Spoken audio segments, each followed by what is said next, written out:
This is something you guys have been requesting the hell out of for a long time. It took a lot of time, but I finally found 3 stories that take place during school lockdowns.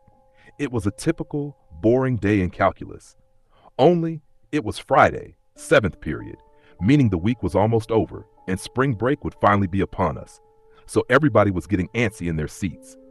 I could tell we didn't have a test that day like a lot of my friends did with their other teachers. So our teacher, in the middle of class, just decided to start playing games with us on sporkle.com. He was a very laid-back teacher like that. As we were doing some brand logo quiz on Sporkle, I remember the exact moment it happened. Right after my friend answered a question, Adidas, the dean's voice came through the loudspeaker. He sounded panicked and frantic as he told all the teachers this was not a drill and to go into lockdown. I actually got chills, goosebumps on my arms, as our usually laid-back teacher suddenly seemed panicked too. He ran to turn off the lights and ushered us to the back corner of the room. We all sat in silence for about 2 minutes. Then the usual buzzing that came from a panel in the back of the room stopped, indicating that the school must have cut all the power. We all looked at each other, realizing this must be serious. A few more minutes later, we heard a man screaming at the top of his lungs coming down the hallway. 2 girls in the class started crying, which made all of us even more scared. As the screaming got closer to the classroom, the man, sounding completely unhinged, started banging on the lockers while screaming, "I'll kill all of you." That was the moment I started to fear for my life. My teacher shushed us as we all looked at each other, reading each other's terrified expressions.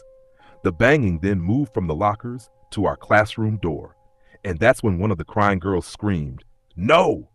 The banging on the door only got worse as the man yelled, "Open up!" 2 of the girls were crying out loud now. It felt like an eternity that the man was pounding on the door, but eventually he continued down the hallway, screaming like a madman until we couldn't hear him anymore. About 10 minutes later, though it felt like half an hour, the dean came back on the loudspeaker, explaining the situation. Apparently, a mentally unstable man had entered the building and assaulted the woman at the front desk, causing her to flee the building, screaming. Staff weren't sure if the man was armed. This was before the school had cameras or proper security, so it was wide open to something like this happening. The staff had searched all the hallways and classrooms but couldn't find him. The dean instructed teachers to resume class but keep doors locked and not let any students leave for any reason. The most disturbing part?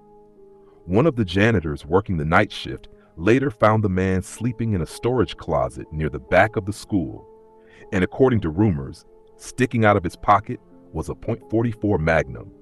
By the time police arrived, the man was gone. To this day, my entire class has no idea if he was ever found, but I like to think that right now he's getting the help he needs. Part 2. My school had 2 lunch periods. The first lunch period was for all 6th graders and some 7th graders. The second lunch period was for the other half of the 7th graders and all 8th graders. The lockdown happened at the beginning of October. The day it occurred was overcast and rainy. During the first lunch period, I heard 4 loud booms. At first, I thought it was thunder, but the entire lunch crowd suddenly started screaming. I figured they were just overreacting, but then campus security rushed in, yelling at everyone to go into the multi-purpose room. Students who were in line buying lunch had to throw their food away and come inside immediately. Me and some friends went into the room along with a huge group of other kids. Everyone was confused. The multi-purpose room was huge, and the back wall was made entirely of glass. As we were rushed inside, security quickly covered the glass with curtains, and adults stood at every exit. My friend Eric was curious, just like the rest of us, so he asked one of the adults what was going on. When he came back, he said, "You know those houses right in front of TMS?" I said, "Yeah." He told us there was a mentally unstable man who had barricaded himself in front of his house. He was threatening to commit suicide and kill the police if they tried to evict him. Apparently, he had also been walking around outside the school, watching kids in a strange way. Then Eric added something worse. The man was a registered sex offender. We were stuck in the multi-purpose room for an entire hour, missing 2 periods. After everything was settled, we were escorted back to our classrooms one by one. Later, I found out the man lived next to my friend Brandy. She told me that the previous Halloween, she saw the same man standing at his window, cutting his arm and writing in his own blood, "Don't come here or I'll kill you." At the time, people, including Brandy, thought it was just for Halloween. But after that incident, we realized it wasn't. We were just lucky he never got near us. Story 3. I'm 22 years old, fresh out of college, and I recently got a job at my old high school as a computer intern in the basement. The basement is messy and disorganized, but there's a small office down there that's actually really nice. It has 3 big desks, 2 mini fridges, a flat-screen TV mounted on the wall, and even air conditioning, a luxury the students and teachers don't get to enjoy. And of course, all the school servers and other computer equipment are down there too. I got the job because 3 of my old computer teachers really liked me. I could honestly consider them friends, not just teachers. They helped a lot in getting me this job. Everything was great until a few weeks ago. My 2 coworkers, Dave and Gary, weren't in the office at the time. They were upstairs working on something. I was eating my lunch when I got a phone call from someone in the front office. She told me the school was on lockdown and that someone, possibly armed, had entered the building. There wasn't much I could do. As nice as the office was, it didn't even have a door, just an open entrance, and the basement door didn't even have a working lock. For safety, I turned off all the lights in my computer screen. I sat there in the dark texting Gary and Dave, but they didn't respond.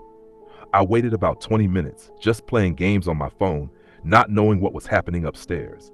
Then I heard it. The basement door creaked open. The sound echoed through the basement and into my office. I sat up, wondering if I should call out to Gary or Dave. I wanted answers. Then I heard footsteps. Someone was running down the stairs, getting closer. I quickly pushed my chair aside and crawled under my desk. Someone entered the office, but didn't turn on the lights. Silence. I can't even describe the fear I felt. I knew that if I made a single sound, I could be dead. Then suddenly, my phone dinged. I froze. My entire body tensed up. The footsteps moved closer. In panic, I suddenly jumped out from under the desk, begging whoever it was not to kill me. Right then, someone grabbed my arm and pulled me up. It was a man wearing a red plaid shirt, jeans, and a dark red cap. He said, "It's okay. I'm hiding too." I whispered, asking what was going on upstairs.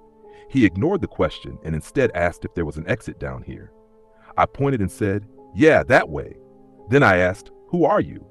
There was a brief pause before he said he had come to pick up his son and a teacher told him to hide. Then I checked my phone. A message from Dave. "Dude, this is crazy. Some guy with a gun shot Mr. Buckley. He's wearing a red shirt and hat.